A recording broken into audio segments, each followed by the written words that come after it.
sini di Host Channel. Selamat sore dan salam sejahtera bagi kita semua. Puji syukur marilah kita panjatkan kepada Tuhan Yang Maha Esa, karena atas rahmat-Nya kita semua dapat berkumpul dalam perkuliahan hari ini.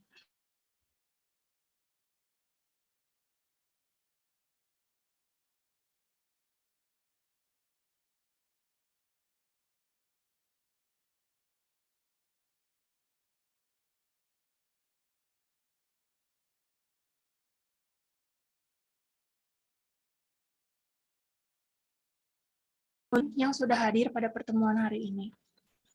Perkenalkan, kami dari kelompok 7 terdiri dari saya sendiri, yaitu Zahra Alifia Nur Rahma dengan nomor NPM 214102075 selaku moderator serta pemateri 1 dan kasus, serta rekan saya yang bernama Rosdiana Zahra dengan nomor NPM 214102504 selaku pemateri 1 dan pemateri 3. Next. Pada presentasi kali ini, di sini ada 3 poin pembahasan. Yang pertama ada pengertian geopolitik, yang kedua ada ruang lingkup geopolitik, dan yang ketiga ada perkembangan geopolitik. Pada pengertian geopolitik akan disampaikan oleh saya sendiri.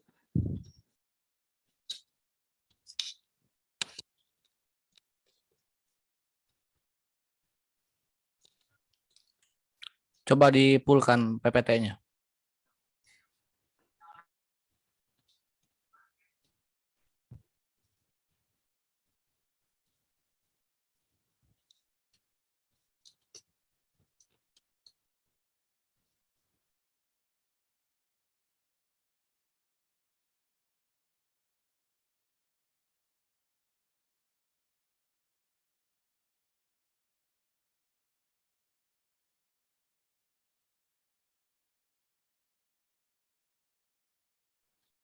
Nah, pada pengertian geopolitik ini ada menurut para ahli. Yang pertama ada menurut Carl, yaitu geopolitik adalah sains nasional bagi negara atau sebuah doktrin pada determinisme spasial semua proses politik berdasarkan dasar-dasar geografi yang luas, terutama dari geografi politik.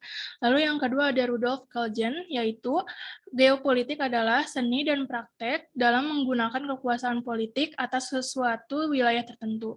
Lalu yang ketiga ada menurut Hafezenia, yaitu geopolitik adalah studi tentang hubungan timbal balik antara geografi, politik, kekuasaan, dan juga interaksi yang timbul dari kombinasi dari mereka dengan satu sama lain.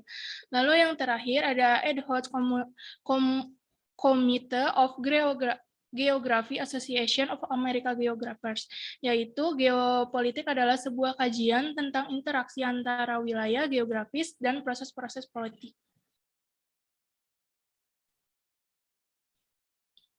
Nah, jadi dapat diartikan geopolitik sebagai sistem politik atau peraturan-peraturan dalam wujud kebijaksanaan dan strategi nasional yang didorong oleh aspirasi nasional, geografik, atau kepentingan yang menitik beratkan pada pertimbangan geografik, wilayah, atau teritorial dalam arti luas suatu negara yang apabila dilaksanakan dan berhasil akan berdampak langsung atau tidak langsung kepada sistem politik suatu negara.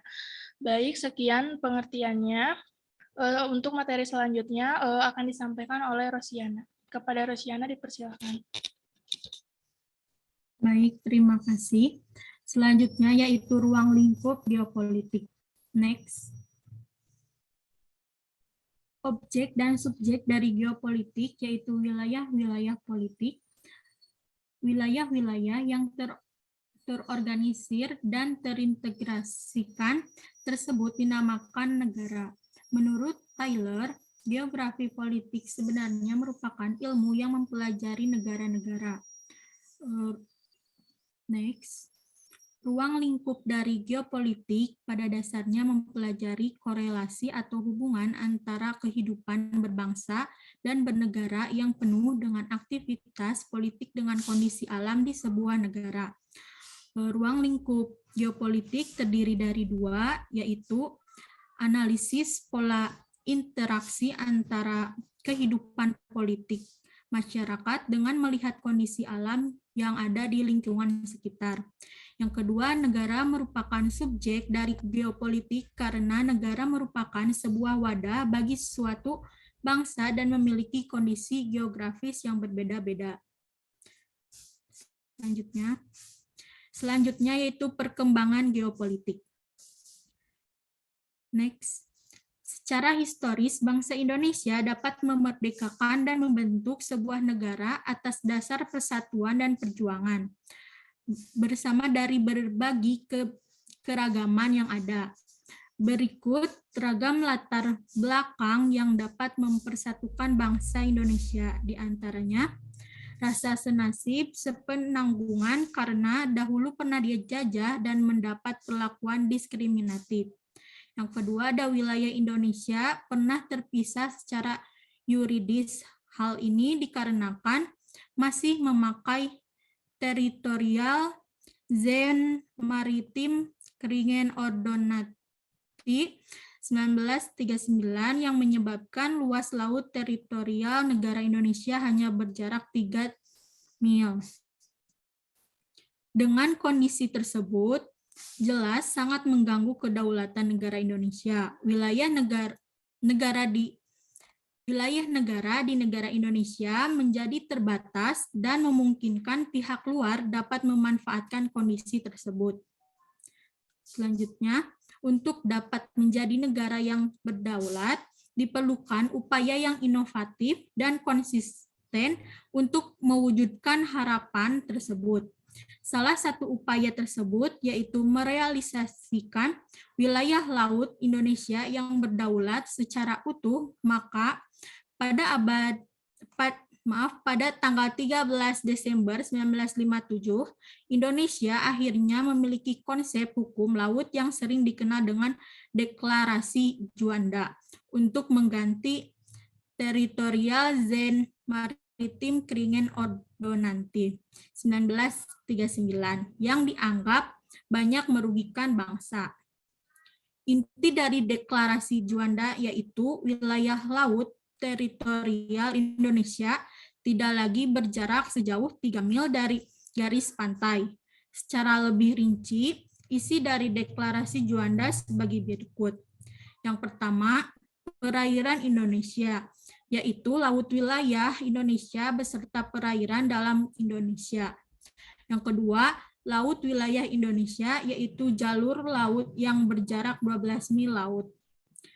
Yang ketiga, perairan pedalaman Indonesia, yaitu semua perairan yang terletak pada sisi dalam dari garis dasar. Yang terakhir, negara Indonesia merupakan negara kepulauan. Terbitnya Deklarasi Juanda membawa pengaruh signifikan terhadap berbagai konsep negara. Salah satu hal yang paling nyata yaitu berubahnya konsep geopolitik di negara Indonesia. Setelah terbitnya Deklarasi Juanda, maka laut justru menjadi penghubung antara wilayah di negara Indonesia. Kondisi demikian merubah konsep geopolitik yang dikembangkan di negara Indonesia. Next. Kondisi geografis suatu negara atau wilayah menjadi penting sebagai pertimbangan dalam pembuatan berbagai kebijakan. Selain adanya perubahan batas wilayah, perairan, geopolitik di Indonesia juga dipengaruhi oleh arus globalisasi yang semakin maju dan perkembangan teknologi. Kondisi demikian mengakibatkan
Baik, terima kasih kepada Rosiana yang telah memaparkan materinya.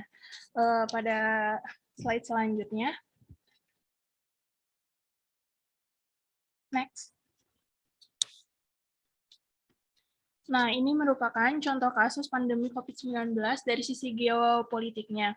Nah, pandemi COVID-19 ini hadir secara tidak diprediksi di tengah era teknologi saat ini. Lalu, pandemi ini membawa dimensi baru bagi kehidupan manusia, khususnya dalam kegiatan berinteraksi, baik interaksi antar individu sampai dengan skala makro, yaitu interaksi antar negara berkaitan dengan kebijakan setiap negara. Nah, kebijakan setiap negara untuk menghadapi COVID-19 ini lebih berpedoman kepada negara-negara di Asia Timur dan sekitarnya. Hal ini terjadi karena pada dasarnya negara-negara di belahan bumi tersebut telah mengalami pandemi COVID-19 lebih awal. Nah, ini merupakan gambaran jumlah kasus yang terpapar COVID-19 di dunia serta di Indonesia yang mana jumlah kasus COVID tersebut sangat tinggi. Berikutnya data perkembangan pandemi COVID-19 di Indonesia dari bulan Maret sampai bulan Juni, masih yang sebelumnya, maaf. Nah, berikut data perkembangan pandemi COVID-19 di Indonesia dari bulan Maret sampai Juni pada tahun 2020. Jika dibuat rata-rata kenaikan, perharinya bisa mencapai 1.600 jiwa yang dapat terpapar COVID-19 ini. Nah, angka-angka dari data ini merupakan angka yang harus diperhatikan karena positif terhadap kasus ini masih cukup tinggi. Nah, ini juga merupakan jumlah secara global yang perlu dicermati, lalu ada beberapa provinsi juga yang menjadi fokus dari Kementerian Kesehatan untuk mengupayakan prevalensi kenaikan. Next.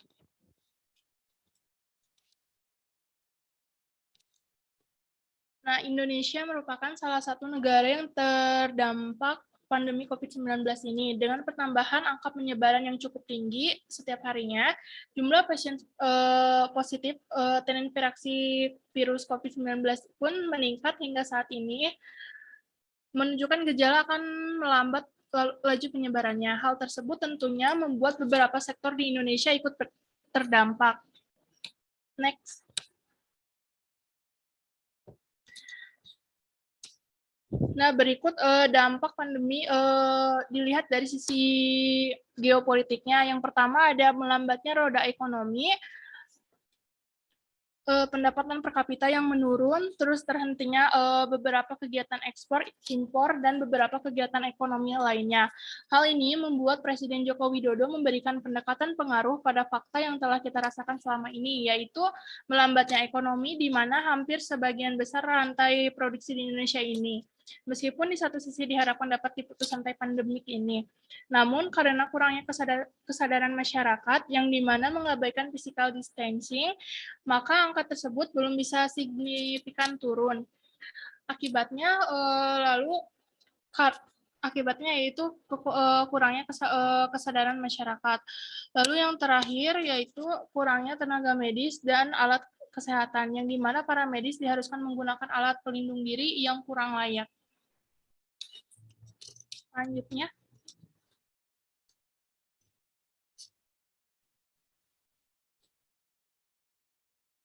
Pemirsa, kasus baru COVID-19 yang semakin menggila membuat pemerintah mengambil sejumlah kebijakan, termasuk pengetatan PPKM Mikro. Lalu apa saja dampak yang terjadi terutama dari sektor ekonomi? Kita coba hadirkan grafisnya berikut ini untuk Anda. Kita lihat pemirsa, ada sejumlah perusahaan, pabrik dan juga retail yang tutup akibat pandemi sepanjang tahun 2020 hingga 2021. Dan data ini berdasarkan analisis hasil survei dampak COVID-19 terhadap pelaku usaha jilid 2 dari data BPS yang terbit pada tanggal 12 hingga 23 Oktober 2020, di mana ada 63,40% ini tidak pernah tutup sepanjang pandemi dari 2020 hingga 2021. Sementara sisanya pemirsa terbagi dalam beberapa diagram. Ada yang 4,56% ini sempat berhenti sementara dikarenakan bukan karena faktor regulasi tetapi tidak dapat bertahan karena efek pandemi. Kemudian ada 14,09% ini berhenti sementara karena faktor regulasi, misalnya seperti pemberlakuan pembatasan sosial berskala besar ataupun juga PPKM Mikro. Kemudian ada juga dikarenakan berhenti karena COVID-19, yaitu tekanan laju ekonomi yang semakin melemah sebesar 6,78%, kemudian ada 11,13% ini buka kembali pada 30 Juni 2020. Kemudian kita lihat pemirsa data berikutnya, di mana yang tutup akibat pandemi di wilayah Banten, Jakarta, dan juga daerah istimewa Yogyakarta ini adalah pabrik-pabrik.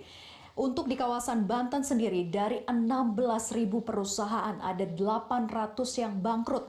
Dan rata-rata ini dikarenakan adalah perusahaan yang bergerak di bidang padat modal seperti alas kaki yang mereka ini tidak dapat mengekspor ke luar negeri sehingga tidak bisa melakukan produksi dan tidak adanya demand, maka dilakukan penutupan sebanyak 800 perusahaan ataupun juga pabrik yang gulung tikar. Sementara di DKI Jakarta pada pertengahan 2020 ada 126 tempat kerja tutup sementara dan ini rata-rata dikarenakan adanya pemberlakuan sosial berskala besar yang mengharuskan untuk melakukan work from home. Kemudian ada 100 restoran yang berhenti di mana 50 hotel diantaranya adalah gulung tikar di daerah istimewa Yogyakarta. Karena kita tahu pemirsa di daerah istimewa Yogyakarta ini mengupayakan atau bergantung pada sisi pariwisata. Kita lihat data berikutnya.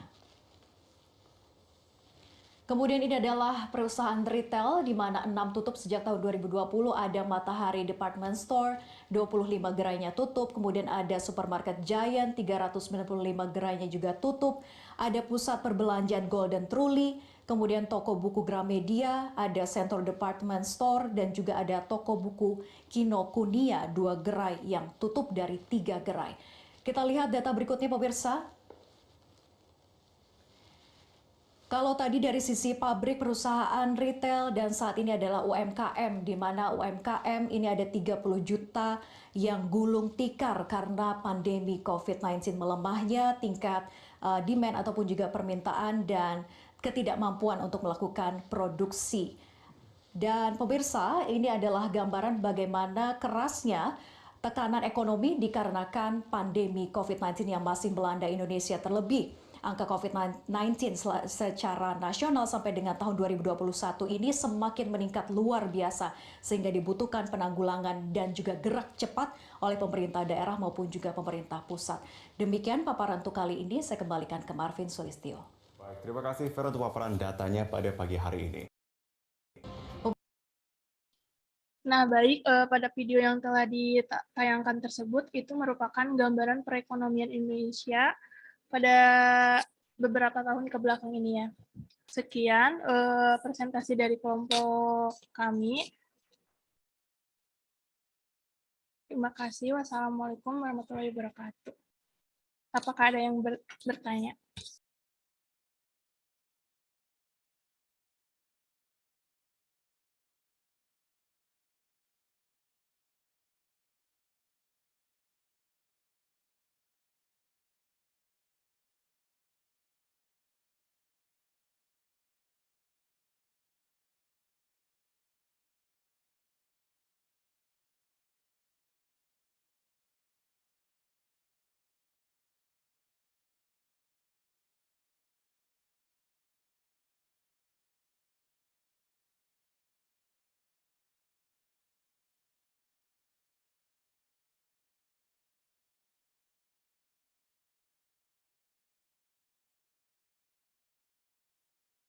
Oke, pertanyaan bisa di chat lah ataupun di ini.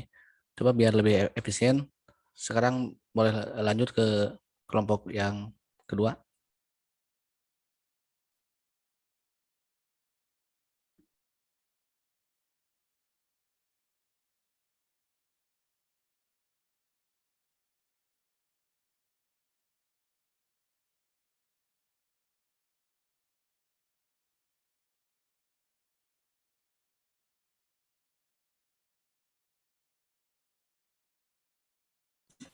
Baik, bismillahirrahmanirrahim. Assalamualaikum warahmatullahi wabarakatuh. Perkenalkan, nama saya Salma Fadila Marwa dengan NPM 214102073 bersama dua orang rekan saya, Elvi Alvisa dengan NPM 214102501 dan Mutia Rahma Mutia Nurfadila dengan NPM 214102071. Di sini kami dari kelompok 8 akan memaparkan materi mengenai geostrategi. Bisa di next slide. Nah, untuk pendahuluannya, refleksi perkembangan konteks dunia terkait dengan sejarah, struktur kemasyarakatan suatu negara dalam situasi dan kondisi tertentu sangat menentukan konstelasi geopolitik dan geostrategi. Kebijakan suatu negara dalam suatu interaksi tatanan dunia sangat kompleks. Baik geopolitik maupun geostrategi merupakan masalah penting bagi setiap bangsa, baik pada masa lampau, kini, ataupun masa yang akan datang. Next slide. Nah, untuk itu, kami membagi beberapa sub materi yang akan dipaparkan hari ini. Yang pertama ada pengertian geostrategi, yang kedua ada latar belakang lahirnya konsep geostrategi, yang ketiga ada tujuan geostrategi, dan yang keempat ada geostrategi negara Indonesia. Baik, untuk pengertian geostrategi akan disampaikan oleh Saudari Mutia. Kepada Saudari Mutia, saya persilakan. Baik, terima kasih kepada moderator. Di sini saya akan menjelaskan tentang yang pertama, yaitu tentang pengertian geostrategi.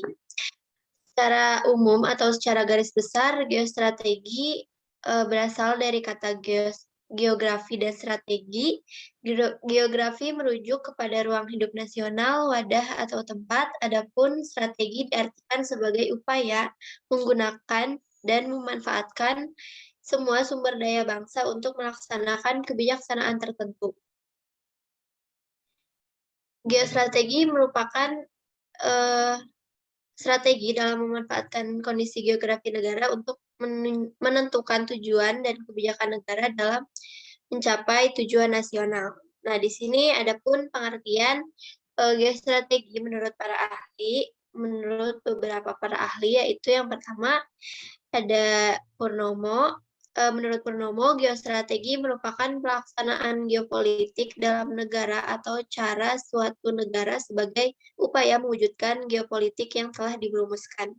Yang kedua yaitu ada menurut Lim Jo-juk, ia mengemukakan bahwa geostrategi yaitu menunjukkan pertimbangan distribusi daratan, lautan, jarak, dan aksesibilitas antara faktor-faktor geografis lainnya dalam perencanaan dan tindakan strategi.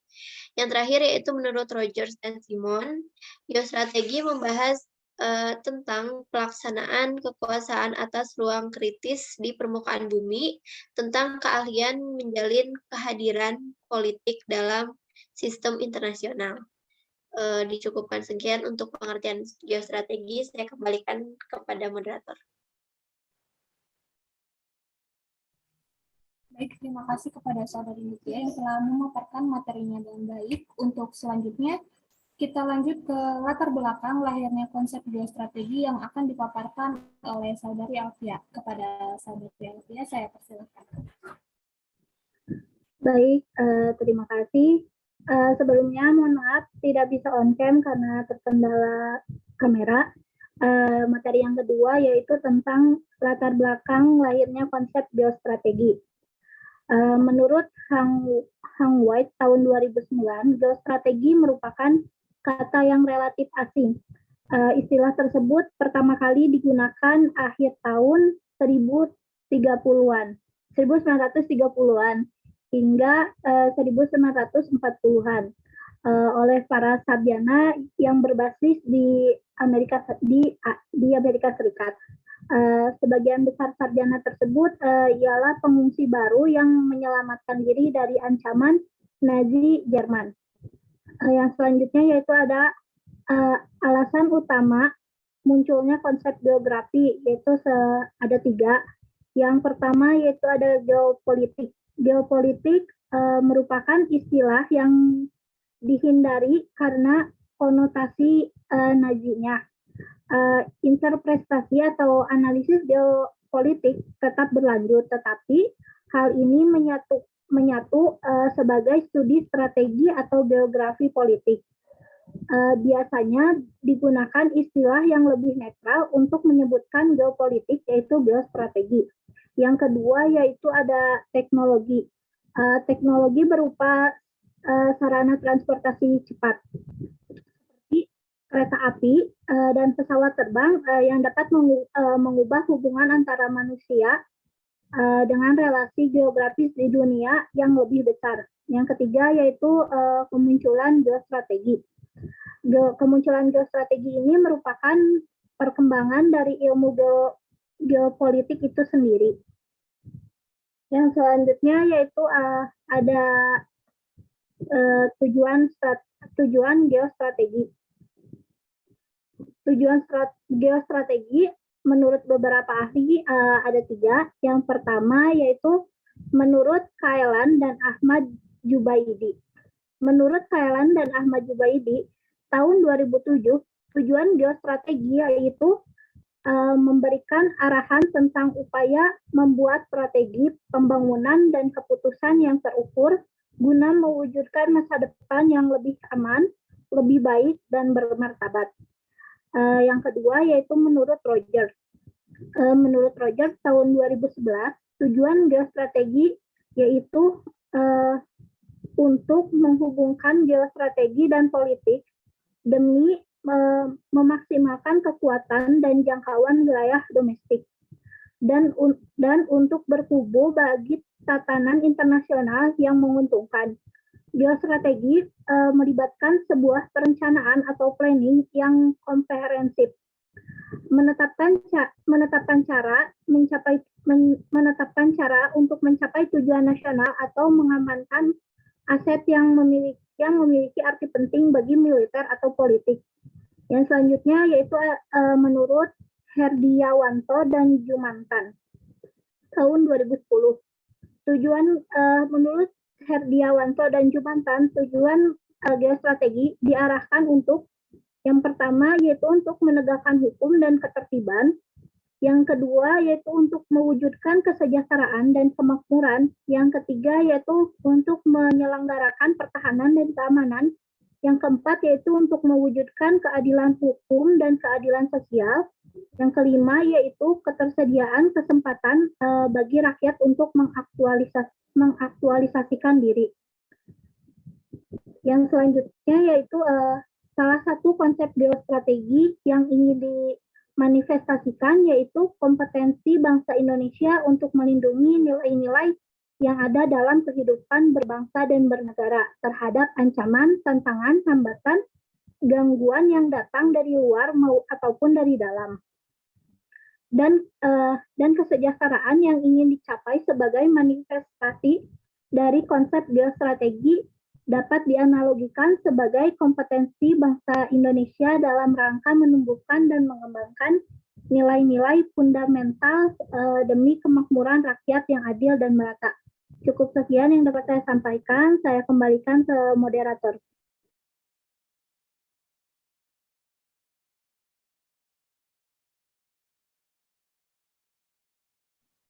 Baik, terima kasih kepada Elvia. Untuk selanjutnya ada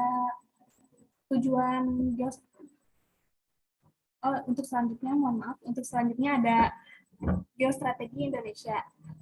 Pemaparan materi ini akan disampaikan oleh Saudari Mutia.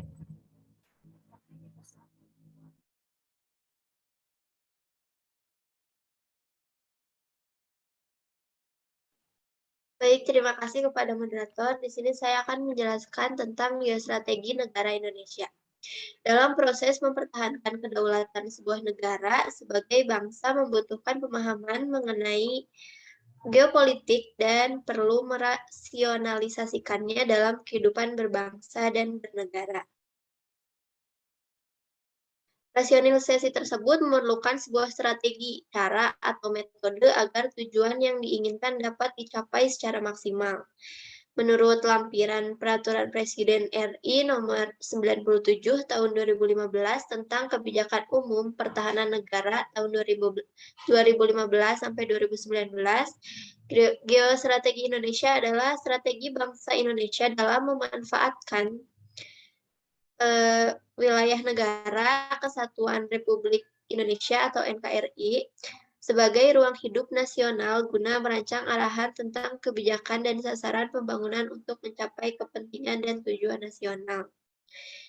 Dilihat dari perspektif historis, pengembangan awal geopolitik dan geostrategi di negara Indonesia dilaksanakan Sekolah Staf dan Komando Angkatan Darat atau sering disebut SESCOAD dan Lemhanas pada tahun 1965. Dalam bentuk konsepsi ketahanan revolusi, Suradinata dan Dinut pada tahun 2001, menurut Suradinata, pada awalnya geostrategi diartikan sebagai geopolitik untuk kepentingan militer atau perang. Sementara itu, di Indonesia, geostrategi diartikan sebagai metode untuk mewujudkan cita-cita proklamasi yang tercantum dalam Mukadimah Undang-Undang Dasar 1945. Melalui proses pembangunan nasional secara universal, geostrategi diartikan sebagai arah geografis kebijakan luar negeri suatu negara, yaitu memiliki karakter agresif, ofensif, outward-looking, dan outward-looking. Geostrategi sendiri menggabungkan pertimbangan strategi dengan geopolitik. Sekian yang dapat saya sampaikan, saya kembalikan kepada moderator.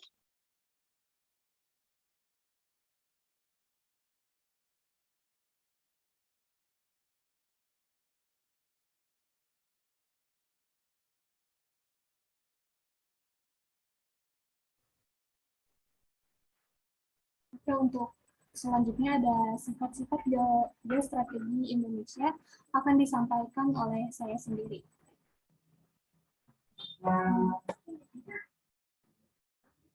Sifat-sifat geostrategi Indonesia terbagi menjadi dua. Yang pertama ada bersifat daya tangkal dan yang kedua ada bersifat developmental atau pengembangan. Nah, maksud dari bersifat daya tangkal ini yaitu dalam kedudukannya sebagai konsepsi penangkalan, geostrategi Indonesia ditujukan untuk menangkal segala bentuk ancaman, gangguan, hambatan, dan tantangan terhadap identitas, integritas, eksistensi bangsa, dan negara Indonesia. Lalu, yang kedua bersifat developmental atau pengembangan. Ini diartikan sebagai pengembangan potensi kekuatan bangsa dalam ideologi, politik, ekonomi, sosial, budaya, sehingga tercapai kesejahteraan rakyat.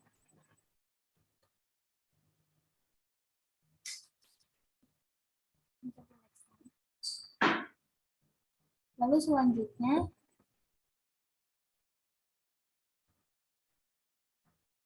ada contoh kasus geostrategi, yaitu batasan Indonesia dan Malaysia mengenai Ambalat.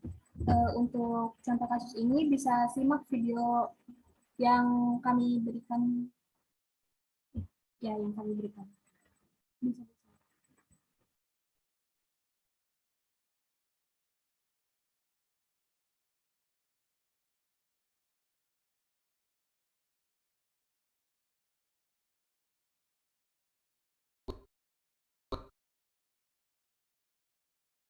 Welcome to my channel Angga Senayan.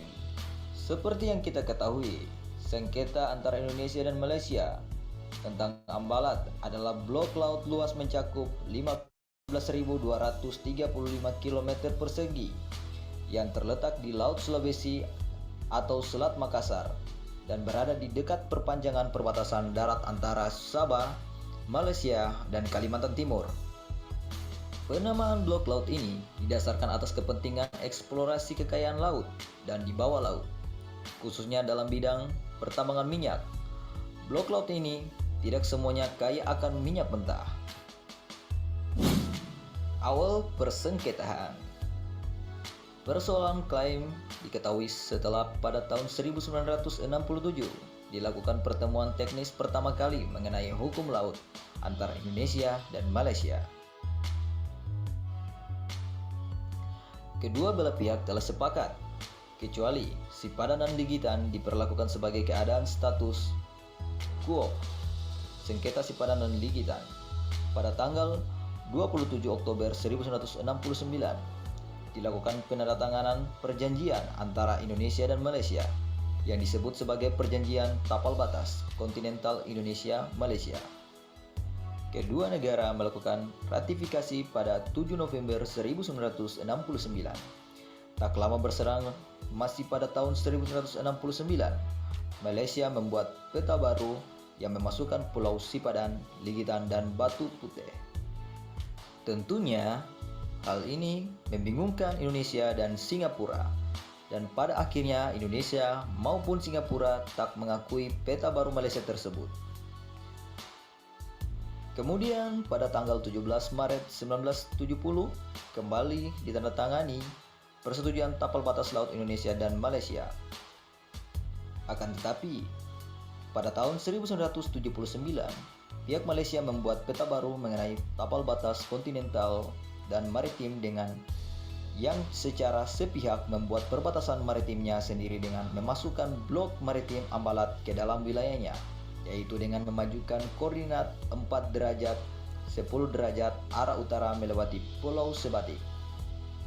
Indonesia memprotes dan menyatakan tidak mengakui klaim itu, merujuk pada Perjanjian Tapal Batas Kontinental Indonesia Malaysia pada tahun 1969 dan Persetujuan Tapal Batas Laut Indonesia dan Malaysia tahun 1970. Indonesia melihatnya sebagai usaha secara terus-menerus dari pihak Malaysia untuk melakukan ekspansi terhadap wilayah Indonesia. Kasus ini meningkat profilnya setelah Pulau Sipadan dan Ligitan juga berada di Blok Ambalat, dinyatakan sebagai bagian dari Malaysia oleh Mahkamah Internasional.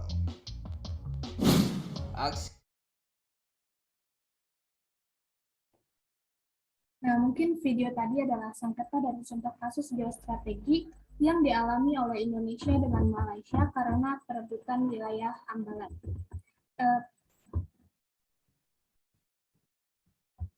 Perebutan terjadi karena potensi dan keistimewaan Pulau Ambalat yang kaya akan kekayaan bawah laut dan bahkan untuk sektor pertambangan minyak. Sengketa ini berdasar pada sebuah peta baru yang dibuat Malaysia secara mengejutkan, memasukkan Pulau Ligitan dan Sipadan ke dalam peta mereka tahun 1969, dan tentu saja hal ini membuat Indonesia tidak terima. Peran warga negara dalam proses pembangunan tentunya akan terganggu dengan adanya hal tersebut, karena penentuan itu didasarkan oleh aturan yang tidak jelas dan bersifat sepihak. Pengajuan dan pembaharuan sepihak tersebut membuat Indonesia tidak menyetujui peta baru negara Malaysia. Nah, pada saat itu, konflik Indonesia dan Malaysia di Ambalat terus mengalami eskalasi karena beberapa faktor, yaitu ada 3 faktor. Yang pertama faktor ekonomi, yang kedua media dan sentimen kebangsaan, dan yang ketiga pemerintah dan penegakan hukum. Yang pertama ada faktor ekonomi. Faktor ekonomi ini disebabkan karena Indonesia dan Malaysia sama-sama menginginkan kekayaan alam yang ada di Ambalat karena terdapat 764 juta barel minyak dan 1,4 triliun kaki kubik gas bumi. Lalu yang kedua ada media dan sentimen kebangsaan. Kenapa media dan sentimen kebangsaan? Karena media sangat mempengaruhi kebijakan negara dan sikap masyarakat terhadap sebuah peristiwa. Media di Indonesia dan Malaysia bisa menggiring opini publik untuk menyerang lawannya masing-masing. Lalu yang ketiga, ada pemerintah dan penegakan hukum. Pemerintah dan penegakan hukum bisa dibilang seperti perang opini antara pemerintah Indonesia dan Malaysia begitu sengit. Nah, masing-masing bisa memprovokasi massa dalam menanggapi kasus Ambalat ini. Mungkin sekian materi yang dapat kami sampaikan, yang dapat kami katakan. Kurang lebihnya mohon maaf. Sekian, wassalamualaikum warahmatullahi wabarakatuh.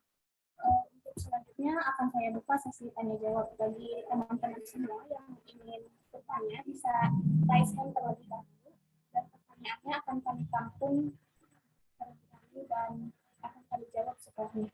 Terima kasih.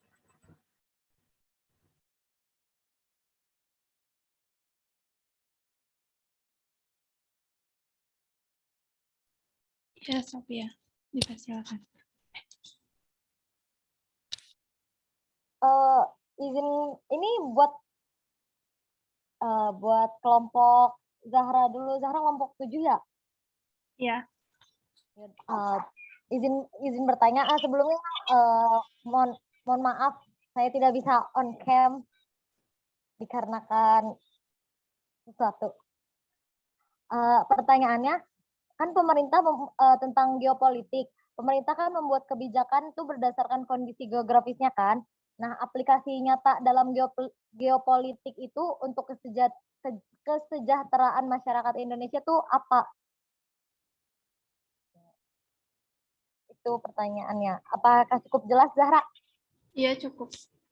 Terima kasih, Sophia. Terima kasih.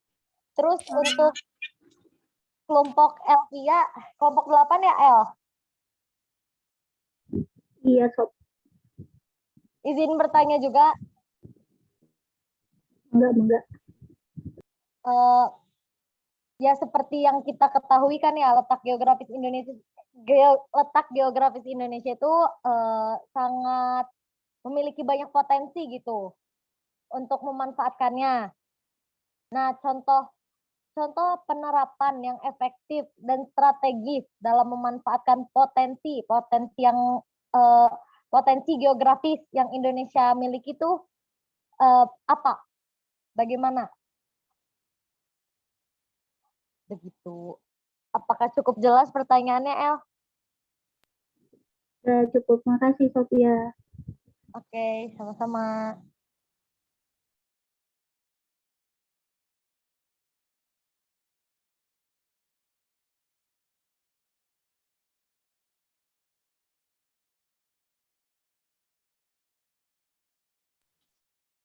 Baik, di sini saya akan menjawab pertanyaan dari Sophia. Pertanyaannya yaitu, pemerintah membuat kebijakan berdasarkan kondisi geografisnya. Nah, apakah aplikasi nyata dalam geopolitik untuk kesejahteraan masyarakat di Indonesia? Sebelumnya, salah satu manfaat paling nyata dari penerapan wawasan Nusantara ini, khususnya di bidang wilayah, adalah diterimanya konsepsi Nusantara di forum internasional, sehingga terjaminlah integrasi wilayah teritorial di Indonesia. Nah, penerapan wawasan Nusantara dalam pembangunan negara di berbagai bidang tampak pada berbagai proyek pembangunan, sarana dan prasarana komunikasi dan transportasi. Lalu penerapan di bidang sosial budaya terlihat pada kebijakan untuk menjadikan bangsa Indonesia yang Bhinneka Tunggal Ika tetap merasa sebangsa dan setanah air, senasib sepenanggungan dengan asas Pancasila. Lalu penerapan wawasan Nusantara di bidang pertahanan keamanan terlihat pada kesiapan dan kewaspadaan seluruh rakyat melalui sistem pertahanan keamanan rakyat semesta untuk menghadapi berbagai ancaman bangsa dan negara. Apakah bisa diterima, Sophia? Ya, bisa. Jelas sekali, Zahra. Terima kasih atas jawabannya. Iya, terima kasih, Sophia.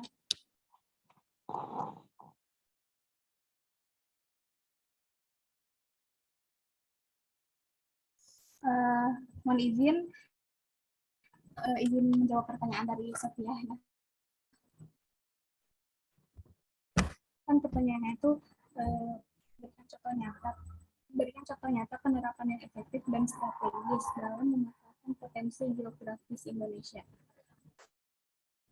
Nah, mungkin ini ada beberapa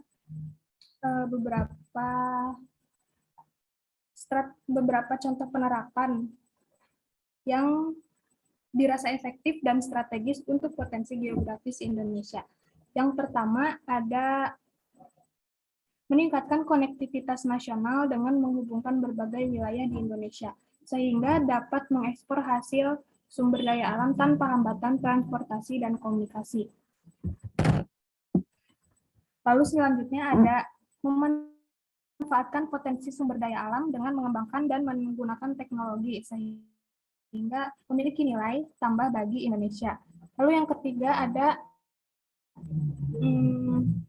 meningkatkan ilmu pengetahuan dan teknologi untuk mengolah sumber daya alam dan menghasilkan berbagai produk industri yang dapat diterima oleh pasar nasional. Mungkin segitu Satya yang bisa dijawab. Apakah jawabannya sudah cukup? Iya, jawabannya sudah cukup. Terima kasih Salma atas jawabannya. Oke, sama-sama.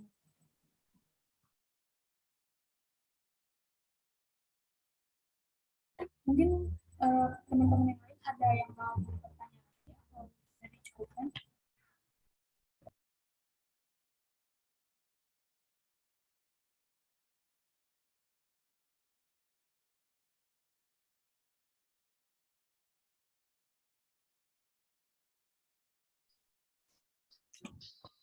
Ini yang lainnya ada pertanyaan lain? Ini yang lainnya masih bangun ini? Yang on cam cuma ada berapa orang nih? 5 orang ya dengan saya. Ini hadir semua ya? Hadir semua, Pak. Oke. Bangun atau sedang terlelap? Bangun Bapak. Dengan Bangun Bapak. Bangun Bapak. Oke ya, syukur kalau masih hidup Maya. Ya, ini tentang geopolitik dan geostrategi ya, dari contoh kasus tadi tentang pandemi COVID gitu ya. Jadi analisis geopolitik ya. Bisa juga itu dari geostrategi. Jika kalau dari geostrateginya kan bagaimana penanganan kasusnya ya. Ya tadi kan karena yang membahas di kelompok geopolitik tadi Anda malah melihat pemetaan dampak dari adanya pandemi COVID-19 ini kan. Sementara untuk kelompok geostrategi tadi kelompok Anda membahas tentang wilayah ya, sengketa wilayah. Sebenarnya asal muasal kenapa ada geostrategi itu kan karena didasari oleh geopolitik gitu ya. Adanya sengketa wilayah ya, adanya permasalahan batas wilayah antara Indonesia dan Malaysia katakanlah, dengan tadi masalah penyelesaiannya yang mungkin banyak yang merugikan Indonesia, ada yang belum selesai juga ya. Kalau AMBAT kan tuh belum selesai kalau tidak salah ya, masih wilayah sengketa. Itu kan muncul karena ada tadi kembali ke masalah geopolitik. Jadi kan ada hubungan ya kalau kita melihat dari materi ini. Kenapa ini saya satukan juga karena ada keterikatan dan keterkaitan ya antara ya geopolitik dan geostrategi. Nah, berbicara geopolitik ya, ini kan dua disiplin ilmu itu ya. Dari geografi, wilayah dan politik ya, tentang bagaimana pengelolaan negara, kekuasaan negara. Dalam konsep negara, tentunya wilayah menjadi faktor utama, faktor penting ya. Dalam era modern seperti ini, kita membayangkan tidak mungkin ada negara tanpa memiliki wilayah. Sekalipun ada bangsanya, tekanlah ya. Kita tahu bahwa di dunia ini masalah bangsa di dunia, katakanlah ada suatu bangsa yang disebut bangsa Yahudi ya. Tapi selama ribuan tahun yang bangsa Yahudi tersebar ke dalam berbagai negara ya, bahkan dari Perang Dunia Kedua bangsa tersebut itu dibantai habis oleh rejim Nazi Jerman ya, oleh Adolf Hitler. Dan setelah Perang Dunia Kedua dengan dukungan Barat akhirnya mencaplok wilayah nenek moyangnya yang diklaim mereka, yaitu wilayah Palestina. Nah, itu contoh secara umum gitu ya, bahwa memang ternyata masalah wilayah ini yang sangat sensitif ya dalam perkembangan politik kenegaraan. Yang terbaru juga mungkin yang sekarang masih berlangsung antara Ukraina dan Rusia. Itu kan pada hakikatnya adalah geopolitik gitu kan. Bagaimana ada wilayah yang berdekatan karena satu rumpun kalau kita dengan Malaysia ibaratnya. Walaupun dominasi Rusia karena Uni Soviet dulu negara dikuasa yang membawahi Ukraina, Nah, sehingga mereka setelah menjadi negara masing-masing ya sama halnya dengan Indonesia Malaysia gitu kan, konflik warisan gitu kan gitu. Kalau kita kan warisan kolonialisme ya. Sehingga menjadikan pada akhirnya ya ada konflik, dan setelah konflik terjadi gitu kan ketika satu negara memiliki kedaulatan ya, lalu muncul permasalahan katakanlah wilayah, ekonomi dan sebagainya, ya muncullah hal yang paling buruk dari konflik geopolitik adalah peperangan tentunya. Ya, walaupun bukan berarti yang tidak perang tidak ada ancaman, tetap ancaman itu ada. Karena ada ancaman, nah bagaimana geopolitiknya? Bagaimana geostrateginya? Nah, ketika Ukraina sekarang mengalami ancaman dari serangan militer dari Rusia, ya bagaimana geostrateginya dalam menanggapi ancaman tersebut? Sebaliknya mungkin bagi Rusia, ya strategi yang paling efektif mengatasi masalah dengan negara tetangganya, yang dianggap mereka negara adiknya gitu ya, negara juniornya, itu dengan menyerang. Walaupun kita tidak membenarkan ya peperangan, tapi kan biarlah itu urusan mereka. Nah, Indonesia, ya kita lihat ke Indonesia secara geopolitik, tadi Anda bilang bahwa kita negara yang punya berbagai potensi ya. Sekalipun memang negara kita ini negara yang unik gitu, dari sisi geopolitik kita kan negara kepulauan ya. Makanya wujud dari geopolitik Indonesia adalah wawasan Nusantara. Ini poin kunci dari materi ini ya. Selain karena tadi potensinya. Kenapa disebut wawasan Nusantara? Ya kan dari kata Nusantara itu sendiri. Wilayah atau tempat itu bukan hanya serta-merta klaim kedaulatan, bukan hanya serta-merta manusia bisa hidup tinggal di suatu tempat tersebut ya, dan negara berjalan. Tetapi bagaimana dikelola secara politik dengan baik. Tadi Anda bilang bahwa kebijakan negara harus mengambil dari kondisi geografisnya. Terlebih lagi yang punya potensi gitu kan. Nah, kembali ke wawasan Nusantara ya. Kita negara yang punya potensi yang tidak tanpa kita sadari gitu ya.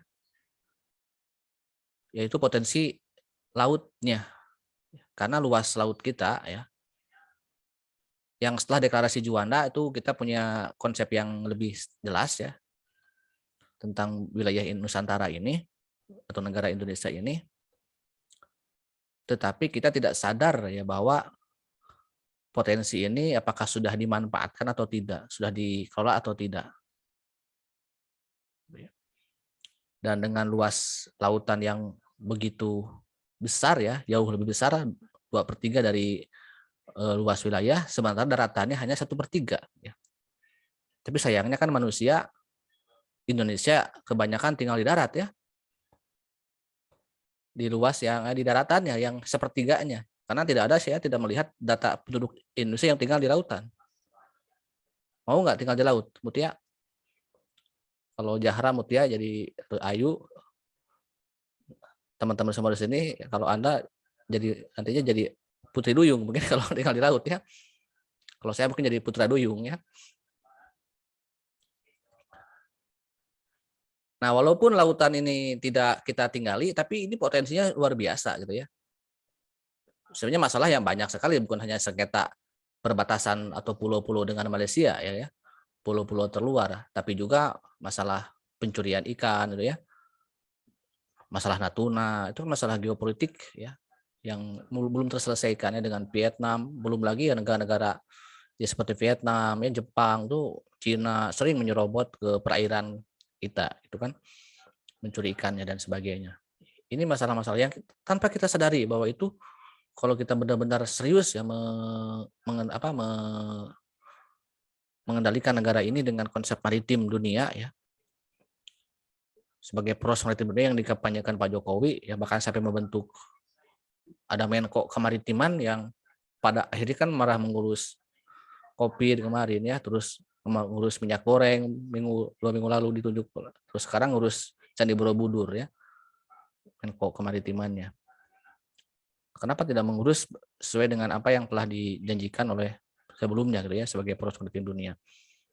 Bukan berarti juga tidak penting gitu ya lautan itu jauh lebih penting. Ya apalagi daratan itu yang sudah banyak saya kira jadi ancaman kita sebenarnya ancaman ekonomi jauh lebih besar ya daripada ancaman politik ataupun militer gitu ya. Karena sudah banyak saya kira beberapa sumber daya alam kita yang tidak kita miliki sesungguhnya. Ya. Nah, masalah lain dari geopolitik mungkin yang sekarang sedang hangat ya adalah masalah IKN ya, masalah negara, masalah ibu kota misalnya. Apakah ibu kota itu hanya sekarang katakanlah ya kita memindahkan Jakarta misalnya pemerintahan sekarang ke Jakarta ke Kalimantan. Apakah hanya karena alasan Jakarta itu sudah macet, panas gitu ya, banjir misalnya. Lalu kita cari tempat kosong untuk pindah yang tidak macet, tidak banjir dan masih luas gitu. Ya kalau sesederhana itu ya itu mudah dilakukan. Kalau hanya berbicara masalah wilayah saja, geografi saja. Tapi ini masalah politik tentunya ya. Alasan dulu misalnya kolonial Hindia Belanda ya, termasuk di era kemerdekaan Bung Karno sampai pemerintahan setelahnya itu. Kenapa Jakarta misalnya yang menjadi ibu kota? Itu bukan karena semata-mata milih tempat yang ada, tapi ada analisis jangka pendeknya, jangka menengah, jangka panjangnya. Ya. Yang saya sebut dengan politik ruang ya. Ada alasan politik kenapa daerah tersebut dijadikan sebagai ibu kota, sebagai daerah lain lah. Apapun itu ya, membangun daerah itu bukan semata-mata untuk urusan ekonomi, tapi juga terlebih dari masalah politik ya dan sebagainya. Yang nanti akan berhubungan dengan geostrategi, yaitu dengan pertahanan dan keamanan negaranya. Contoh misalnya saya analogikan lagi. Dari sisi sederhana, yang tadi saya sebutkan, alasan memindahkan Jakarta ke Kalimantan, ya, macet, banjir, dan sebagainya. Padat dan sebagainya. Yang lain masih kosong, perlu Kalimantan. Tetapi bagaimana dengan kondisi nanti kedaulatan negaranya, dengan kondisi pertahanan negaranya. Jakarta oke, macet misalnya, sudah padat, tetapi paling tidak secara pertahanan kuat misalnya. Jangan sampai kita pindah ke daerah yang katakan lebih luas, lebih kosong, lebih strategis, tetapi ternyata kedaulatan kita, pertahanan negara kita jauh lebih berbahaya, ya. Baik pertahanan militer maupun pertahanan cyber ya dan sebagainya gitu. Kan orang mengkhawatirkan seperti itu, ya.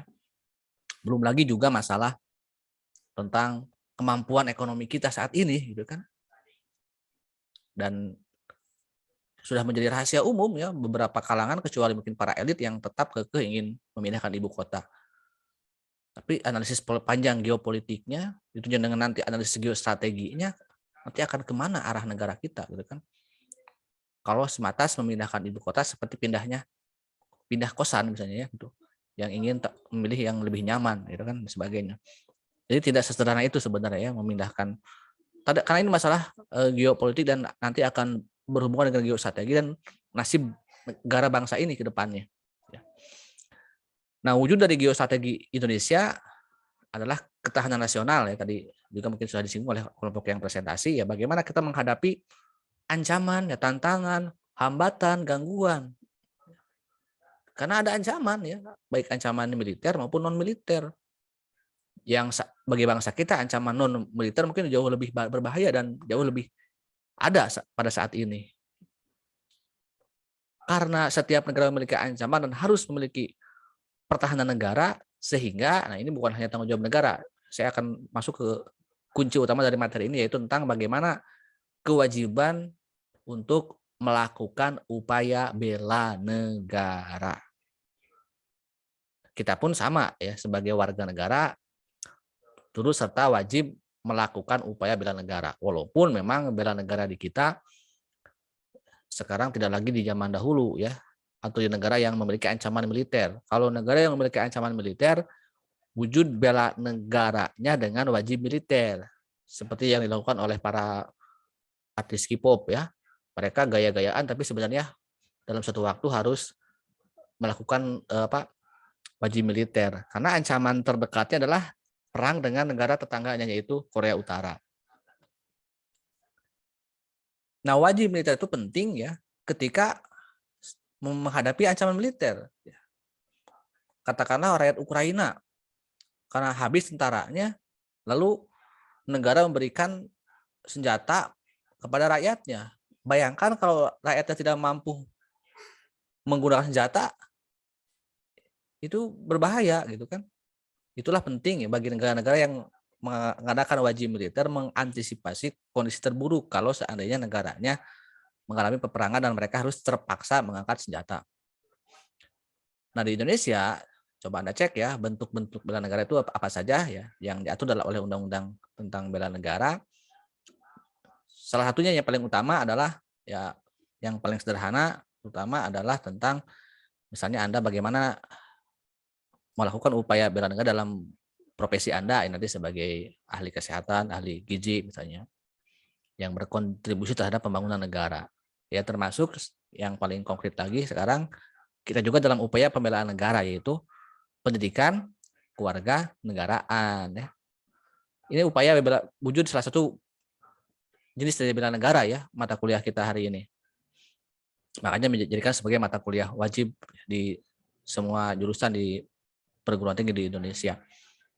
Tapi ya kita kadang-kadang kan bela negara itu disalahartikan ya. Mungkin bagi yang berkepentingan seolah-olah kalau bela negara itu adalah bela penguasa, bela pemerintah. Ya kalau pemerintah sesekali salah ataupun perlu kita ingatkan berarti kita pun sedang mengupayakan bela negara ya, bukan berarti kita mengkritik misalnya kebijakan negara dalam tadi masalah penanganan kopi gitu kan, masalah IKN, bukan berarti benci ataupun nggak suka atau mengancam negara, justru kita ingin berpikir jangka panjang gitu ya, jangan sampai negara salah dalam mengambil tindakan ya atau memilih geostrategi yang salah gitu kan sehingga akan merugikan yang lebih besar dampaknya yaitu ya ekonomi hancur, negara hancur ya, nah, akhirnya kan bubar akhirnya NKRI kalau salah dalam mengambil tindakan ya. Tadi juga masalah kalau kita mau kan tidak perlu menyesali sebenarnya sudah terjadi ya.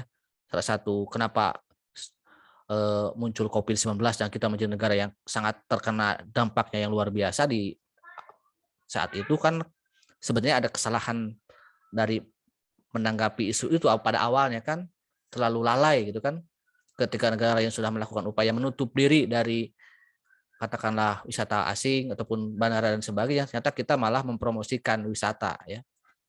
Baru setelah muncul kasus perlahan satu persatu sampai meledak baru kita sadar ya. Jadi dari awal sebenarnya dulu kita sempat ada kekeliruan dari negara ataupun dari yang berkuasa ya. Anda lihatlah jejak digitalnya ya. Semuanya kan banyak candaan-candaan dari para pejabat ya.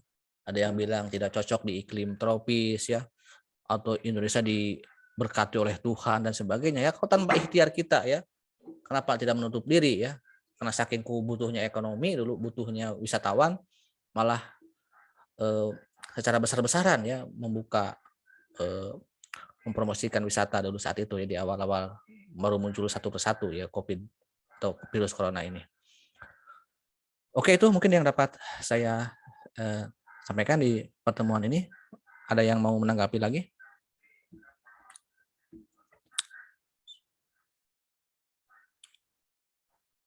Ya, kalau dirasa cukup, kita akhiri saja perkuliahan kita di semester ini dengan kalimat alhamdulillah bersama-sama. Alhamdulillahirobbilalamin ya. Sampai jumpa lagi di lain kesempatan. Hal-hal lain yang belum kita selesaikan atau sampaikan nanti kita diskusikan di lain kesempatan atau di media yang lain. Assalamualaikum warahmatullahi wabarakatuh.